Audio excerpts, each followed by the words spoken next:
Today on No Chill Nature, we're taking a deeper dive into 5 of the USA's most chilling mythical creatures. Creatures that blend folklore with unsettling amounts of evidence. From glowing red eyes in West Virginia to lake monsters in New England. Let's begin. Chapter 1. Mothman, the Harbinger of Doom. November 12, 1966.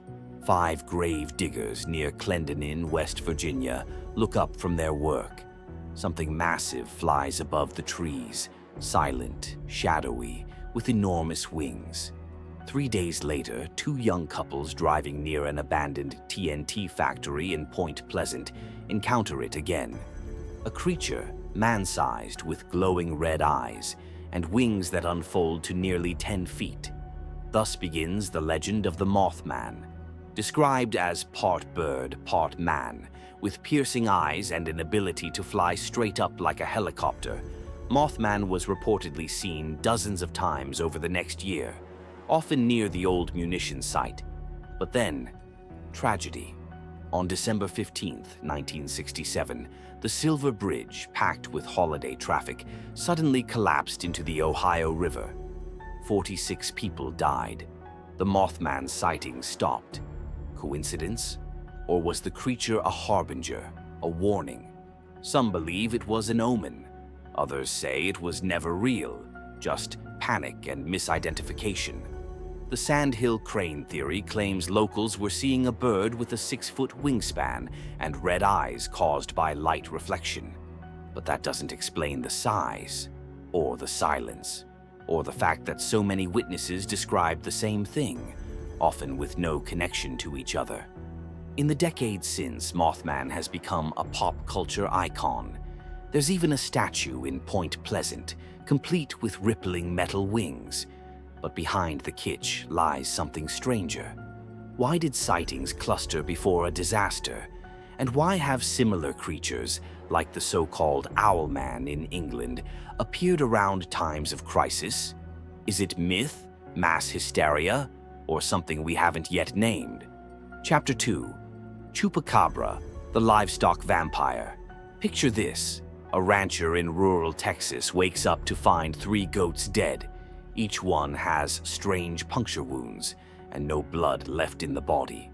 No tracks, no signs of struggle, just silence. That's the calling card of the Chupacabra, the goat sucker. A creature said to be hairless, reptilian, with glowing eyes and a thirst for blood. The legend began in Puerto Rico in the 1990s, but quickly spread across Latin America and the southern United States. What makes the Chupacabra so chilling is the pattern. Animals found dead in the same way, blood drained, no flesh torn. Some eyewitnesses described a creature that walked on 2 legs with spikes on its back. Others saw something more canine. Then came the bodies. Several carcasses were found in Texas, grotesque, hairless, with elongated snouts. DNA tests revealed them to be coyotes and dogs suffering from mange. Mange causes extreme hair loss, thickened skin, and bizarre behavior due to illness. The result? A creature that looks completely alien. But here's where it gets weird. Many livestock killings blamed on chupacabras don't show signs of canine attack. No torn flesh, no messy feeding behavior, just clean blood drainage. And often the animals seem almost surgically punctured. Is it possible there's something more going on? Could 2 things be true? A myth growing out of real sick animals mixed with an unknown predator? Some researchers suggest birds of prey, like owls, can inflict similar wounds, but they usually leave feathers or drag marks. So why the clean scenes? Why no signs of predators? Why are some carcasses found beneath power lines or isolated areas? Maybe we're not just chasing monsters. Maybe we're chasing patterns we don't yet understand. Chapter 3. Thunderbird, the sky, God's beast. Before settlers came to America, the First Nations spoke of a beast that ruled the sky, the Thunderbird.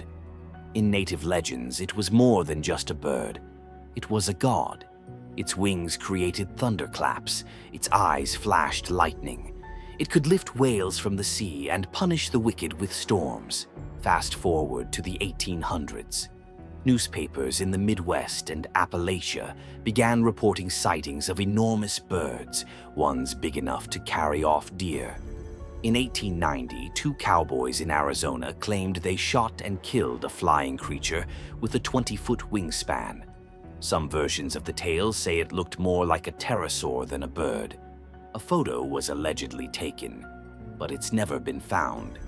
In 1977, in Lawndale, Illinois, a 10-year-old boy was nearly carried off by a giant bird, witnessed by his mother and several neighbors. The bird was described as dark, eagle-like, with a wingspan of at least 10 feet. Skeptics say these were just turkey vultures or misidentified condors. But the largest bird known in North America, the California condor, only has a wingspan of about 10 feet, and it's rarely seen outside the West Coast. Paleontologists remind us that 10,000 years ago, creatures like the Argentavis flew over North America. With a wingspan of 20 to 25 feet, it would have dwarfed any modern bird. Could isolated survivors exist? Or could genetic throwbacks, atavisms, explain freakishly large individuals? Or are we remembering something older, passed down in legends, buried in bones, and occasionally, just occasionally, seen soaring overhead?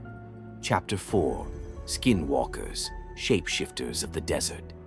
In the vast deserts of the American Southwest, you'll find warnings painted not on signs, but in silence. Ask the Navajo people about skinwalkers, and many will turn away. In Diné tradition, skinwalkers, or Yi Naldlushi, are witches who've turned against nature. They can transform into animals, walk among us undetected, and bring curses upon those who speak of them. They are not creatures. They are people, corrupted. Skinwalker Ranch in Utah has become a modern hotspot for the paranormal, with reports of UFOs, cattle mutilations, and shadowy creatures moving faster than humanly possible. Former government employees investigated it under the Pentagon's Advanced Aerospace Threat Identification Program. Some scientists say it's all psychological, the power of suggestion in a spooky place. Others claim government experiments in electromagnetic fields could explain hallucinations. But there's more. In 1996, the Sherman family sold the ranch after 2 years of terror. Their accounts, published in the book Hunt for the Skinwalker, tell of animals vanishing into thin air, glowing eyes watching from treetops, and unkillable beasts. But here's what we must understand. For the Navajo, skinwalkers are not entertainment. They're a sacred warning, a lesson about power, balance, and the cost of betrayal.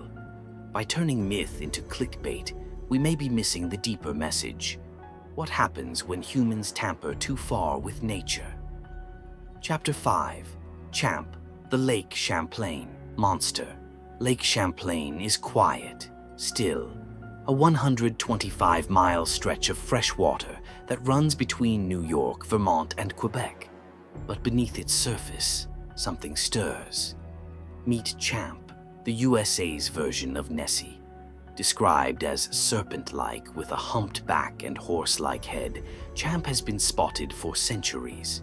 Indigenous Abenaki tribes told stories of a horned water serpent named Gitaskog. Early European settlers soon added their own sightings. The most famous came in 1977, when Sandra Mansi took a photo showing a creature rising from the water. The image is grainy but eerie. Experts have debated it for decades. No one has definitively debunked it. Sonar readings have picked up large, moving objects in the lake's depths. One scan in the 2000s revealed a creature-shaped object the size of a small bus. Divers later found nothing. The lake is deep, murky, and largely unexplored. Skeptics point to logs, boat wakes, or sturgeon. True, lake sturgeon can grow up to 7 feet long, and they're ancient-looking creatures. But they don't move like Champ, and they don't break the surface the way so many witnesses claim. Could there be an undiscovered animal in Lake Champlain? Something that evaded detection for centuries? Or are we just seeing what we want to see, a mystery that keeps us looking? Either way, Champ has become a symbol of possibility, a reminder that even in our mapped and measured world, there are still ripples we can't explain. Final thoughts. Science meets mystery. These 5 creatures blur the line between legend and reality. They live in the pages of folklore, the margins of science, and the shadows of our imagination. But here's the truth. Every myth starts somewhere. And in a country this vast, with forests that go for miles, lakes hundreds of feet deep, skies that stretch into the unknown, maybe, just maybe, the myths have room to breathe. Because in the end, the real question isn't whether these creatures exist, it's whether we're still willing to look for them.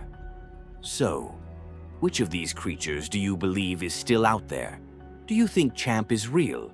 Have you heard of Thunderbird sightings in your area? Or do Skinwalker stories send chills down your spine? Let us know in the comments. And if you love unraveling legends, myths, and strange science, hit that like button, subscribe, and share this video with someone who'd love a late-night cryptid deep dive. Until next time, stay curious and stay watching. This is No Chill Nature.